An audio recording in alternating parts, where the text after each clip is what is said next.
Hey everyone, how's it going? Cloud here, and welcome to my guide on the Karamja task system. In this video today we'll be focusing on the medium tasks. Now, before we get going through the actual tasks, we're going to go over a few things which are the requirements and items needed to complete all of them. So first of all, you need these quest requirements. So, Dragon Slayer, Shiloh Village, Jungle Potion, Tai Bwo Wannai Trio, and the Grand Tree. And you will also need these skill requirements. Level 12 Agility, although level 40 agility is recommended, level 50 woodcutting, level 16 cooking, level 65 fishing, that's the biggie, level 27 farming, level 41 hunter, and level 40 mining. So that's it for the requirements. Now onto the items. You're going to need several thousand coins with you. You'll also want items to be able to complete the Tai Bwo Wannai Cleanup activity, and the main things you need for that are a machete, some food, and some anti-poison may come in handy, but don't worry too much.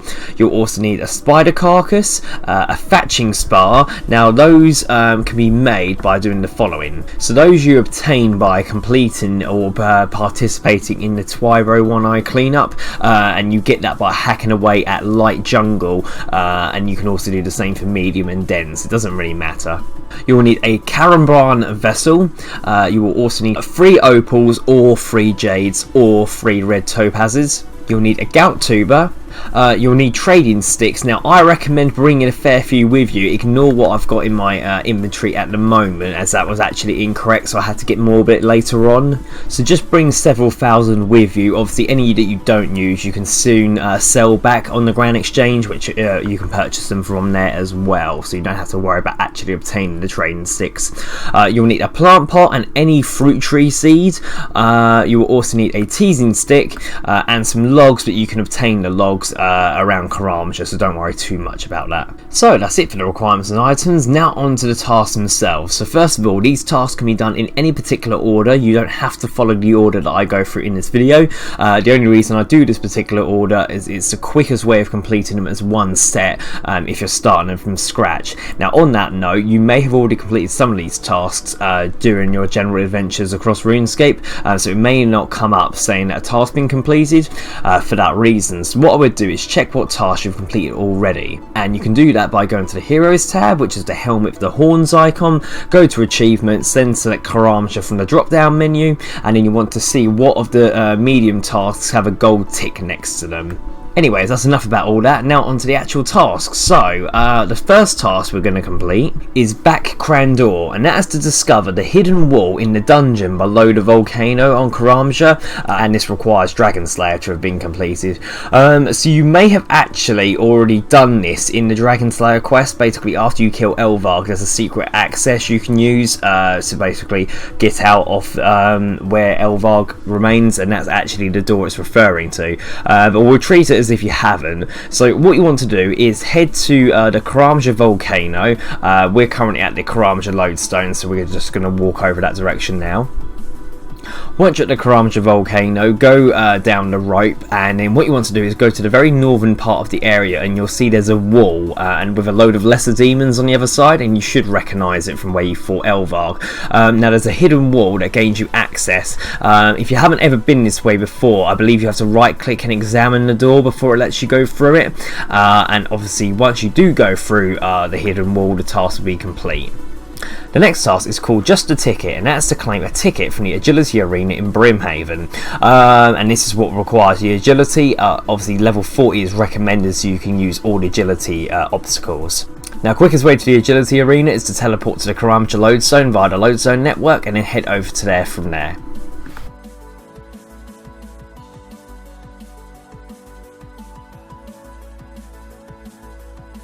So once you're at the Brimhaven Agility Arena, you'll need to pay to gain entry, and then what you need to do is to get a ticket, and this if you guys have never done this before. If not, you should know how to do it.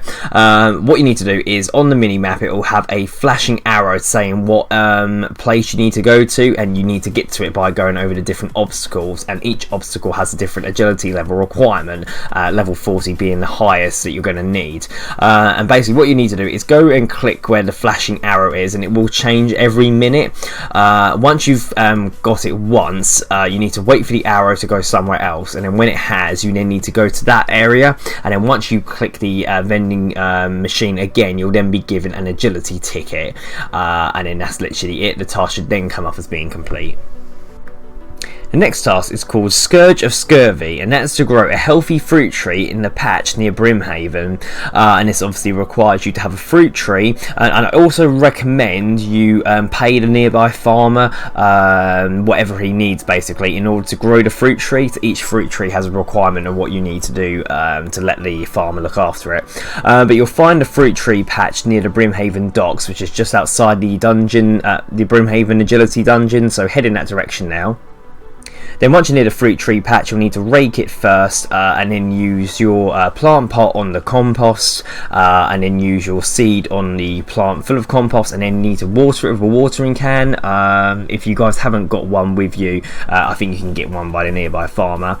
Once the fruit tree then sprouts in the plant pot, you then need to plant it in the actual tree patch and then let it grow. Now the task won't actually be complete until it fully grows, and then you check the health of it, so that's why I recommend paying the farmer nearby in order to make sure the tree guarantees growth, as they do take a long while to grow. So if you right click the farmer and click pay, he'll tell you basically what the requirement is to do that, so you may need to go to the ground exchange and then come back to pay him. But once you've planted the tree and you're happy that it's going to grow without dying, we can leave it for now, and then we'll come back to that a bit later on to actually complete the task. The next task is called the Roots of All Evil, and that's to chop vines to gain deeper access to the Brimhaven dungeon. Now the Brimhaven dungeon is right next to the Karamja lodestone, so we're going to head in that direction now. Then when you're there, you need to pay the gatekeeper, whatever his name is, some coins to gain entry, and then as soon as you go in, if you keep heading across near where the bridge is, you'll find there's some vines, and if you've never been in a Brimhaven dungeon before, you need to simply just click the vines to chop them, and then once you've done that, the task will be complete. The next task is called Points of No Return, and that's to cross the spiky pit using the stepping stones within Brimhaven dungeon. So you'll see a shortcut icon on the mini-map near where some moss giants are, and that is the spiky pit it's talking about, and all you need to do is use these stones to jump across to the other side, and once you've done that, the task will be complete. The next task is called Stairway to Heaven, and that's to climb the stairs within Brimhaven dungeon. So that's actually just near where we are now, so if you keep heading over to where all the moss giants are, you should see some stairs, and they take you up top where some greater demons are. All you need to do is climb up those stairs, and once you've appeared, it will then come up with task being complete, and then you can come back down. The next task is called They Like Me, They Really Like Me, and that's to earn 100% favour in the village of Tai Bwo Wannai by completing the cleanup minigame. Now be warned, this task will take you a long while to do, so be prepared for that. Basically, what you need to do to start the minigame, if you've never done it before, is you must speak to Mercury on the east side of the village near the mahogany antique woodcutting area, and he will tell them about the people who have started to return to find the village overrun by jungle and other nasty surprises. And then they'll say, in order to help out, you need to help rebuild and reinforce the village fence by cutting the jungle. In return, you'll gain favour, which can then be exchanged for trading sticks. So there's 3 different ways to earn favour from the villagers, which is by cutting the jungle, so you've got light jungle, medium jungle and dense jungle, repairing the village fences, and that is used with the materials you get from cutting the jungle, and then killing threats to the village, which are spiders, mosquitoes, etc. And again, they will be found while you're cutting the jungle. So I found it quicker just to keep cutting bits of the jungle and repairing the fence every now and again, and mostly just killing the threats to the villagers, as that gets you more favour from the town.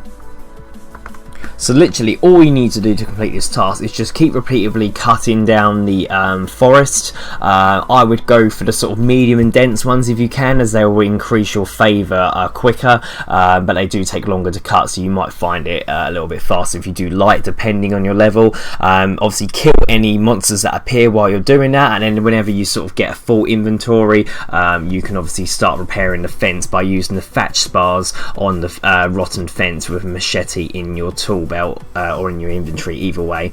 And what you need to do is literally wait for your favour to go all the way up to 100%, and then once you have done that, the task will then be complete. The next task is called I'm a Lumberjack and I'm Okay, and that's to cut a log from a teak tree, and this requires you to have some favour points and some trading sticks in order to gain access. So literally what you need to do, you'll see the teak and mahogany trees sort of fenced off, and you need to speak to the guy outside to be granted entry, and he'll ask you to pay him some trading sticks in order to do that. And once you go inside, you then need to cut down the teak tree until you get a log, and once you've done that, the task will be complete. The next task is called I sleep all night and I work all day, and that's to cut a log from a mahogany tree. So pretty much the same thing for the teak, apart from you're doing it for the mahogany this time. I'm not sure if that one's kept separate or you'll need to pay again in order to access the mahogany, but either way, chop down the mahogany tree once you have access, and once you have received a log, the task will be complete. The next task is called Arachnophagia, and that's to cook a spider on a stick. So to do this, you'll need a spider carcass, which you should have with you, and you'll need some skewer sticks, which can be made from using a machete on a thatch spar, which you obtain by cutting down the different forests, like the light, medium and dense. So you probably have got some of those left over from doing the Tai Bwo Wannai cleanup. So what you want to do is make the thatch spar into a skewer stick, then use that on the spider carcass, and then you want to cook it on the fire. And there's an eternal fire which is on the southern side of the village, so you can simply use that, if not just light some logs anywhere, and then once you cook the spider carcass, the task will be complete. The next task is called That's Not a Knife, and that's to exchange gems with Saftadok in the house with an anvil in the northern part of the Tai Bwo Wannai for a machete, and this requires a Gout tuber and 3 cut or uncut opal, jade or red topaz gems, and 300, 600 or 1200 trading sticks. So what you need to do is speak to Saftadok, who can be found near the anvil in Tai Bwo Wannai, and select the option what do you do here. Also note that you need to have participated in the Tai Bwo Wannai cleanup, which obviously was one of the previous tasks, and you need to have received some trading sticks from Mercury by talking to him. So the cheapest option is to give him 3 opals, 1 Gout tuber and 300 trading sticks to get an opal machete, but obviously you can do the exact same thing with jade or red topaz, just the cost of the trading sticks will be higher. If you're going to have sort of anything to go by, I would recommend doing the red topaz, as the red topaz machete is a lot better at cutting down the dense forests and that you use during the course of the mini game, and it will be handy for sort of future use. But once you've received a special gem machete from him, the task will be complete. The next task is called Hunters of the Horned Grok, and that's to trap a horned grok. Now you'll find the hunter area containing these to the south of the Tai Bwo Wannai, so head there now. And then basically, if you've never done a hunter on these sort of creatures before, what you need to do is chop the nearby trees to get some logs, and then create a deadfall or pitfall trap on the different hotspots around the area. Once you've built one, with your teasing stick, you need to annoy one of the groks by using it on it, and then when it's trying to attack you, basically jump over the pitfall trap, and if it successfully steps on it, it will fall through and be caught, and then you can inspect the trap to receive the rewards, and the task be complete. If it happens to jump over the trap, you can't jump over the same one twice, so what you need to do is try and lure it to one of the other ones instead, but it shouldn't be too difficult, and once you've caught it, the task will be finished. The next task is called Thank You Madame, and that's to charter the Lady of the Waves from Khan Isle to Port Khazard, and this requires you to complete Shiloh village. So the ship we're talking about is called Lady of the Waves, and it's on the very sort of southwest part of the island, past Khan Isle. It's not far from where Shiloh village is, and what you need to do is go onto the actual ship itself and speak to the sailor, I can't remember what his name is, and basically he'll give you an option to ferry from the ship, and he'll give you 2 choices where you want to go, and you want to select Port Khazard, and then once you arrive at Port Khazard, the task will be complete. The next task is called Falling with Style, and that's to use the gnome glider to travel to Karamja, and you need to do this from the tree gnome stronghold, which requires you to complete the Grand Tree quest. So you want to get to the tree gnome stronghold, so the quickest way, you can either use one of the various spirit trees across RuneScape. The easiest one to get to is the one in the Grand Exchange. If not, you can go to any glider from any of the other stations across RuneScape, use that to go to the Grand Tree, and then select to go to Karamja. The quickest glider to get to is the one that's on Alcarid, as it's not far from the Alcarid lodestone. But either way, once you've actually got to Tree Gnome Stronghold and you're near where the gnome glider is on the very top floor, select to fly to Karamja, and then once you arrive, the task will be complete. The next task is called to catch a Karambwan, and that's to catch a Karambwan. Very easy there. Now, in order to catch a Karambwan, you need the Karambwan vessel and 65 fishing, but you also need these fish called raw Karambwanji, which you can actually obtain from Tai Bwo Wannai village. So what you need to do is head over to Tai Bwo Wannai village, which isn't far from where the Karamja glider is, and there's some fishing spots around the area, and just catch several raw Karambwanji with your net. Bring a few with you, just so you make sure you catch a couple of Karambwan, as a requirement to cook these is in the hard task, so it's easy if you get it sort of done out of the way. So once you have the raw Karambwanji, the fishing spot for Karambwan is on the very northern part of the eastern part of Karamja, not far from where the gnome glider was, so I'll have it displayed on the mini-map. Just watch where I'm going. Once you arrive, you want to bait the Karambwan vessel. I think you either have to use the raw Karambwanji on the vessel, or your character will just automatically do it, and then when you start fishing for the Karambwan, you will eventually catch one and the task will be complete. I recommend getting a few though, as I said, a requirement for the hard task is to cook one of these successfully, so obviously you might need a few on you in case they burn. The next task is called Shipping Out from the Shipyard, and that's to charter a ship from the shipyard in the far east of Karamja, and you need to have completed the Grand Tree in order to gain access. Now, the shipyard isn't far from where we are now, it's east of the Karamja glider. So what you need to do is enter the shipyard. If you haven't completed Monkey Madness, they'll ask you what the password is, and it's Kalumin. Once you're actually inside, the charter ship crew is at the southernmost dock. And what you need to do is, when you go to the dock and choose the charter the ship option, literally click any dock you want. It doesn't matter which one you go to, you'll still complete the task. I would recommend just going to the Brimhaven dock, as that's actually near where the next task is going to be, and once you arrive, the task will be complete. The next task is called Horseless Carriage, and that's to use Vigroy and Hajadi's cart service, and requires you to complete Shiloh village. So not far from where the Brimhaven dock is and the fruit tree patch, there will be a guy standing near a cart. What you need to do is right click the cart or the actual guy himself and choose the travel option, and you'll pay 10 coins to be taken to Shiloh village, and once you've done that, the task will be complete.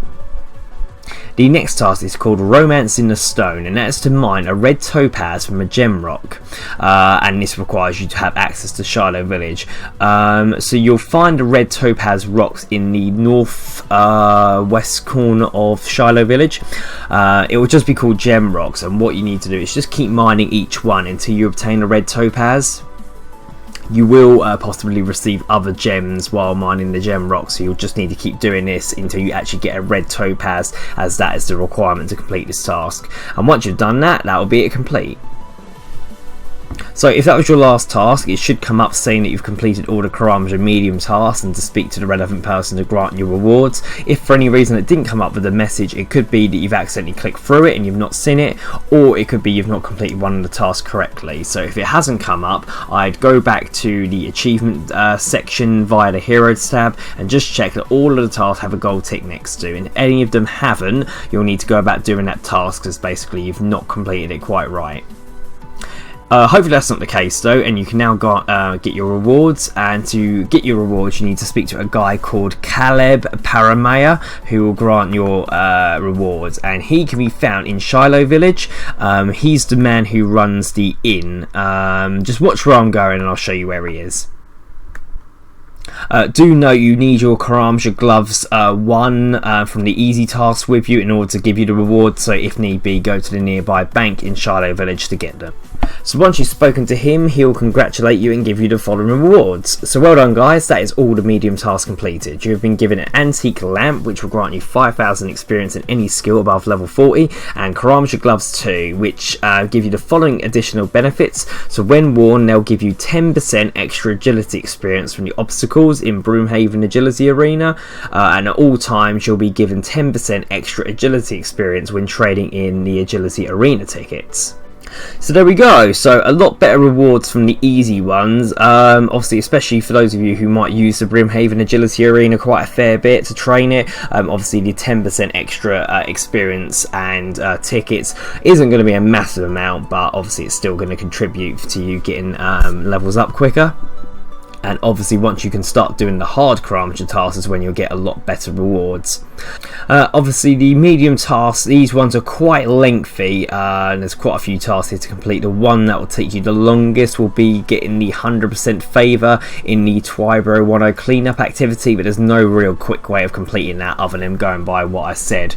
But if you get stuck at all on any of the tasks or run into any problems, feel free to leave a comment in the comment section below and I'll help you out as best as I can. If not, thank you for watching. Please make sure you like, favourite, comment, subscribe, and don't forget to share with your friends. Thanks for watching everyone, bye bye.